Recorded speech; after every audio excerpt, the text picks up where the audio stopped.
everybody, this is D Hunter, bringing another action figure review. Today, we're going to look at the McFarlane DC Multiverse Collector's Edition Year 2 Batman. This is based off the comic story Batman Year 2, based off the artwork of Todd McFarlane himself. I ordered this guy from Big Bad Toy Store, so let's take a look at the packaging. As you can see at the top, 22 moving parts, McFarlane Toys, ages 17 plus. Usually it says ages 12 plus, but 17 plus allows them to include a gun. McFarlane Collector's Edition, DC Multiverse Batman. Here he is in the package. We have a total of 4 hands, a big giant sort of hook blade type thing, a pistol, a collector's card, and a display stand. One side of the package, Collector's Edition Batman from Year 2. This is the 34th figure in the McFarlane Collector's Edition subline. Other side simply says Batman. At the bottom, there's a barcode if that helps anybody. And in the back, here's Batman based off the cover of Year 2, issue number 4. So with no further ado, let's open him up. And here's the regular version of the Year 2 Batman next to the Platinum Chase version. Here's my copy of Detective Comics number 575. This is Batman Year 2, Part 1. Here's the cover. It's Batman holding a gun, which is very atypical Batman. No guns, no killing. Those are his rules. He's got a holster on his chest. Traditional suit besides that.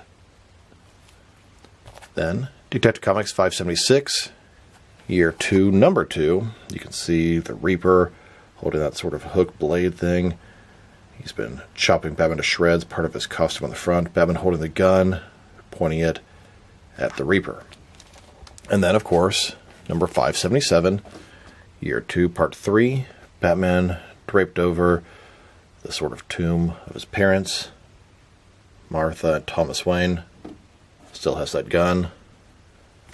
And then, Detective Comics 578, Batman has now taken that weapon from the Reaper, holding his gun, and that weapon. And as you can see at the bottom there, the art is by Todd McFarlane himself. Alright, now that we have this figure out of the package, here he is with all the accessories laid out.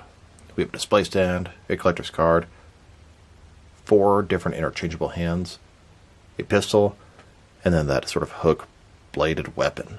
Before we take a look at all that, let's talk about and check out the figure. So this is Batman from Batman Year 2, drawn by Todd McFarlane himself. It is very fitting that he can make a figure based off his own artwork. This is one of the rare occasions where Batman uses a gun. I believe in the book, Joe Chill was sort of helping him, and then Batman had planned to kill him. He took Joe Chill, pointed a gun at him, but before he could make a decision to kill him or not, the Reaper stepped in and did it. Now Batman has this very large, stylized cape, and we all know how Todd McFarlane is drawing these capes that are larger than life, or almost characters themselves, very exaggerated. And it's fitting, but I don't feel like it's going to be a good action figure with a giant cape like this. I mean, it's sort of moving in the wind, it's very large, it looks cool, but we'll see how good it actually functions. So let's take a closer look. This is Batman based off the Year 2, Hush, and 3 Joker's body. Long bat ears. It does have shading over it. It's sort of based off the comics. You can see shading all over this figure. He's got this holster on the front. His face is angry, white eyes with lenses, traditional oval bat symbol underneath his holster, which you can kind of move out of the way and see. Like I said, I can recognize the Hush and 3 Joker's body. Double jointed elbows and double jointed knees. Yellow capsule utility belt, I really like that. Now the cape is sort of goes up and then down, and it's sort of flowing to the side like it's in the wind. I don't know, like he's sort of moving. Kind of move that out of the way. You can see the holster on the back.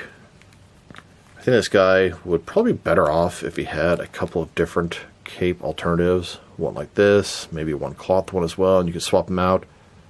But it is what it is. It's going to make a pretty cool display piece, but I'm guessing it may not make a great action figure. But as I go further along in this video, I'll be able to say for sure.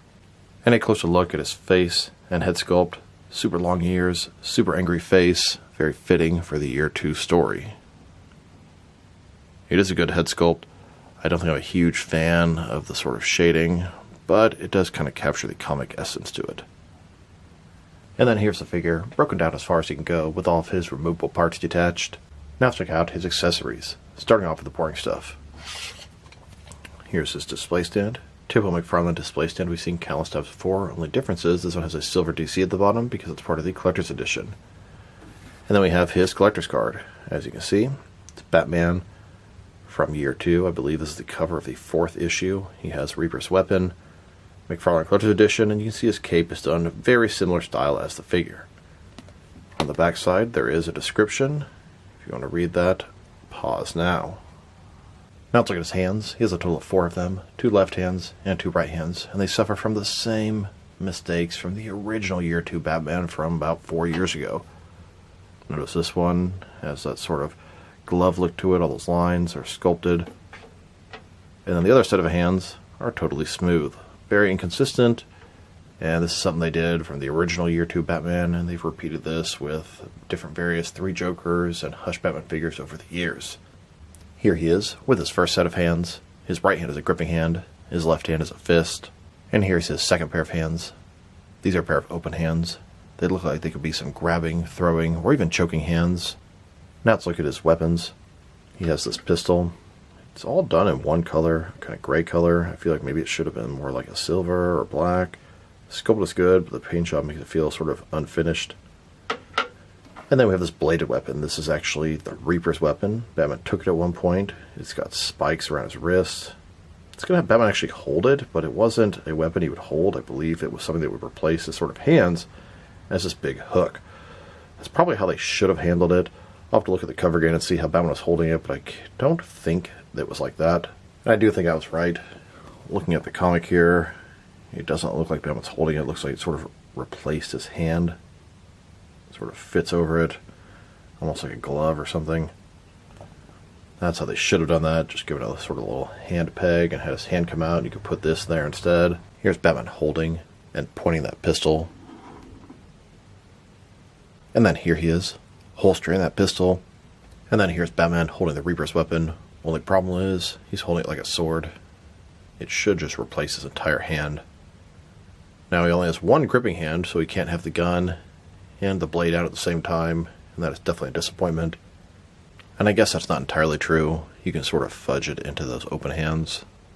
It doesn't stay quite as tight as you'd like. They're not traditional gripping hands, but it can be done if you want both weapons out at the same time.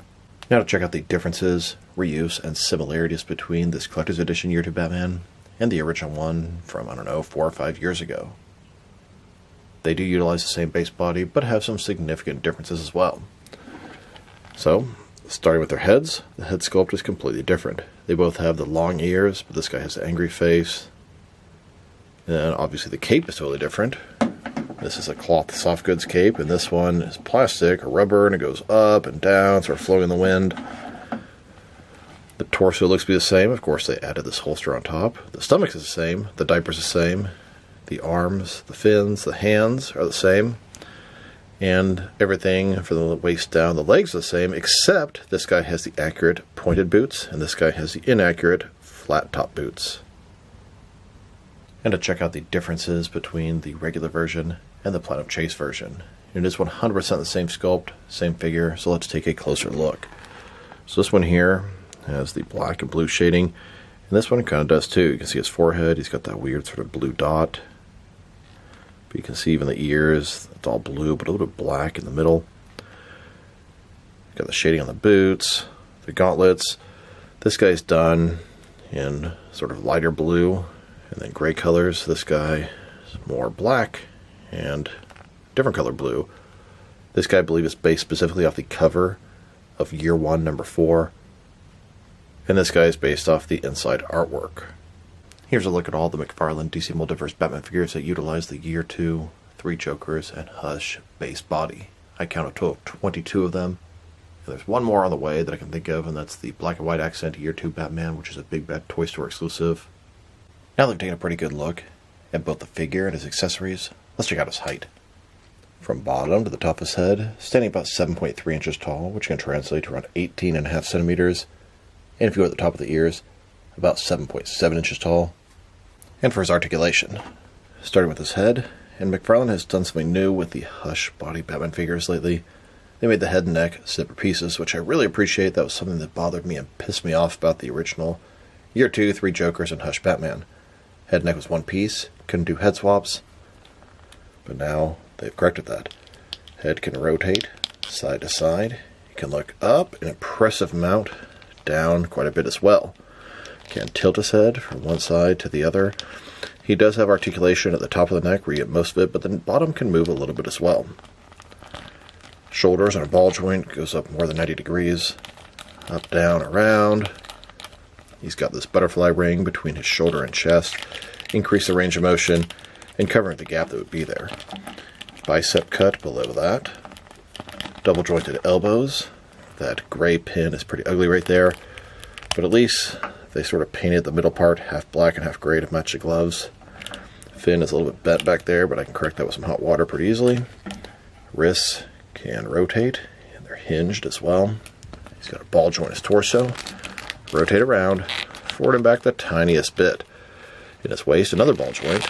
Rotate around, forward and back quite a bit more. Between the two, pretty good range of motion. I'd say you get more out of the waist than the torso on this guy. Legs completely does splits, McFarlane style hip joints. Rotation is minimum. Legs go forward. I don't know about this far, a little bit more if you go to the side. Back not at all. Double jointed knees. And his ankle. Forward and back.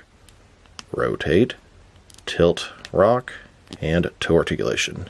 He does suffer from the out-of-date ball joints in the ankles and the wrists, but they're not too bad on this guy. They're sunken in pretty nicely to the other parts, so they're not quite as hideous as some of the older releases. Here's an up-close look at Batman holding his pistol in front of the Year 2 comic books. Now let's check them out. Next is some of their action figures, starting off with some of their figures based off the Year 2 comics. Here's this regular Year 2 Batman next to the Platinum Chase variant, which I think I like the color scheme on a little better. And here he is, next to the previous version of the Year 2 Batman. This is a deluxe release. Then, next to Mattel's version of the Reaper from Year 2. I really wish McFarlane would give us a Reaper figure. They would just kill it with that guy.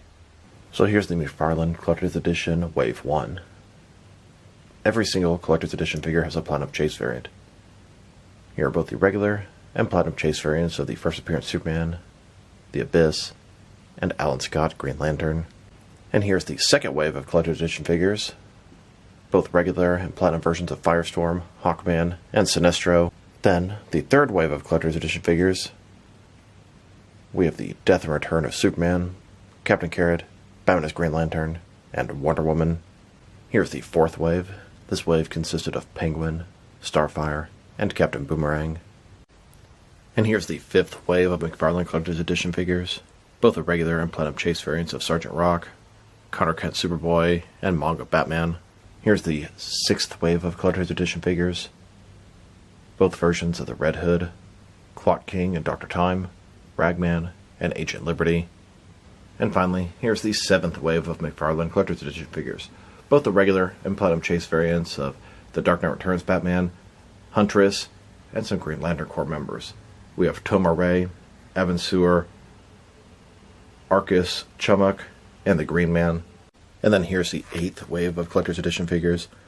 This wave was unusually large. We have both the regular and Platinum versions of Lightning Lad, Simon Bowes Green Lantern, Geoforce, Grid, the Christopher Reeve Superman, and Mr. Terrific.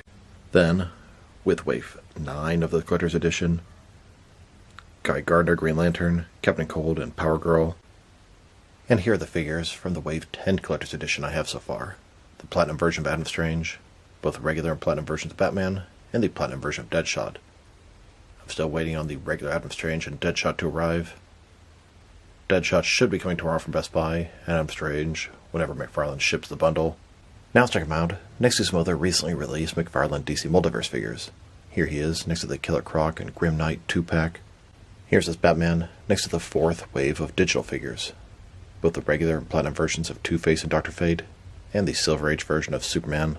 And here he is, next to the Entertainment Earth exclusive Batman and Robin movie, Arnold Schwarzenegger Blacklight Mr. Freeze, and the GameStop exclusive George Clooney Frostbite Batman.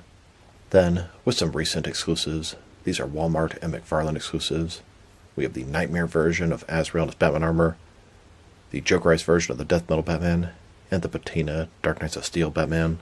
And now, with Batman in his armored suit from Justice League the Sixth Dimension, and the Batman 1,000,000, here's this Batman, next to some recent comic Batman figures. We have the GameStop exclusive Cowardly Lot Batman, the Justice Lord Batman, and both the purple and orange versions of the Rainbow Batman. And here he is, with the Dark Knight Trilogy, Christian Bale Batman, and Batpod 2-pack. Then, with the most recent wave of Page Punchers, Kingdom Come Superman, Starman, and Damage. I'm still missing Supergirl. Apparently, mine was stolen on a truck on its way to the McFarlane toy store. And finally, with the Gold Label exclusive, Our Man and Connor Hawk Green Arrow. Now let's check him out, next to some action figures from different various companies, so we can see how he fits in, both scale and style-wise, in case you want to know which lines you can mix him with. Since he's a McFarlane toy, they're typically the 7-inch scale. I'm going to start off my comparisons with some of the larger action figure lines I collect, and work way smaller. But first, let's check him out with some of his McFarlane Toys brothers. And I'm going to include as many Batman figures as I can during these comparisons. Here he is, next to several different McFarlane DC Multiverse Batman figures. And now, with some Jack-specific wrestling figures, and some Diamond Select toys, here's Batman, next to a package of plastic cutlery. And here he is, with some DC Direct and NECA Batman figures. Then, with both some Mattel and Jazzwares wrestling figures. And now, with some Mezco and Mattel Batman figures. Next, with some Mafex and Hasbro Marvel Legends. And finally, with some SH Figuarts and Jazzwares Fortnite figures. So overall, it's a nice Batman figure, but I feel like it looks better than it is as an actual action figure. Mainly the cape. The cape makes it a rough action figure. He has to be in sort of a specific pose for the cape to work. It looks good. It looks like something Todd McFarlane would draw, and that's exactly what it is. His accessories are pretty cool. He has the gun, but I wish they handled the blade a little bit differently. I think it should just be pegged like his hand, so you take his hand off and replace it with the blade. That's how it was in the comics, and that's how it should have been with the figure. The gun is a little bit on the weak side of things. Now, the Hush body, it's good, but I've always felt it's just a hair too tall. Articulation is a little bit dated, although most of it's the same except for the ball joints in the wrists and the ankles. The cape is just really bothers me about him. It looks good, but I wish there was some sort of alternative to swap it out with that looked a little bit more normal and vanilla. If I were to rate this figure, I'm probably going to give it a 6.5 out of 10. It's just not quite as good of a quote-unquote action figure as I wish it was, and the cape is the main reason why. The previous Year 2 Batman had 2 different versions of the cape, and I wish this one did as well. Still, it is a nice figure, it looks really good, and pretty accurate to the source material. So this is D Hunter. Thank you for watching this video. If you liked the video, press like below. If you have anything you want to say about the video, add to the comment section. If you want to see additional action figure reviews from me, press subscribe. I do appreciate when you do that. Once again, this is D Hunter. Thank you for watching this video, and I will talk to you guys real soon.